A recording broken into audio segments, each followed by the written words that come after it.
Oh, ngayon mga kariyan, tapos na nagupitan, tapos na na-check up. Ayan oh. Mamaya na babalikan to. Na-check up na natin yung electric fan. May panibago tayong gugupitan, kaya hindi natin itutuloy yung pag-repair. Ayan oh. May customer tayo sa labas, naghihintay na. Shout out sa lahat ng mga nagtitiwala dyan. Nakaw, napakarami na. Parami na ng parami.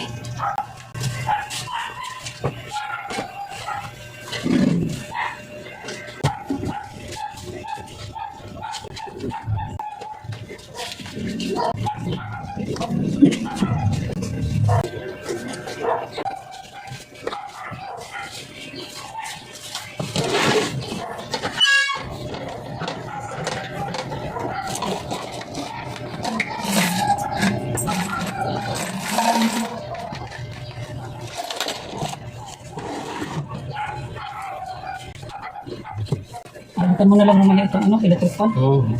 Oh. May kasunod na gugupitan.